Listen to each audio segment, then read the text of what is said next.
At sa pagpapatuloy po ng ating balitaan dito sa Newsline, pinag-usapan kanina sa pagpapatuloy ng pagdinig sa Kamara hinggil sa Bangsamoro Basic Law ang probinsyon o probisyon sa kapangyarihan ng Bangsamoro Police.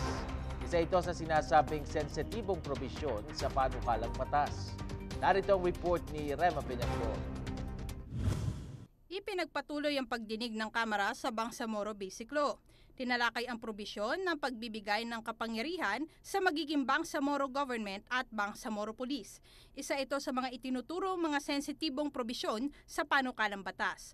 Halos pagtalunan na agad ng mga mambabatas ang legalidad nito. Halimbawa na dito ay kung sino ang gagawaran ng kapangyarihan sa Bangsamoro Police, kung direkta ba sa local government o sa central government manggagaling ito. Mismong ang mga representante ng Office of the Presidential Peace Advisor hindi makapagbigay ng malinaw na batayan na mismong ang lokal na pamahalaan ang gagawaran ng kapangyarihan.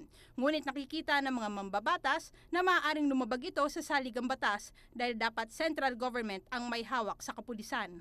The organization, maintenance, supervision of the local police force, as mentioned in the Constitution, shall be in accordance with the applicable national laws. So what happens now?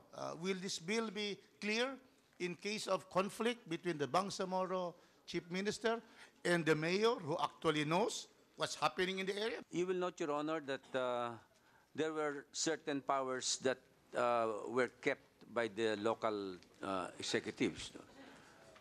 It is not Where? a blanket. Where is that in the 4994 that local executives maintains their power? See, there's confusion already. Umikot ang pag-uusap sa natural issue, ngunit hindi pa natatapos ang pagtatalakay sa kabuuan ng batas. Pagkatapos ng pampublikong pagdinig, itinuloy ito sa isang executive session sa hapon.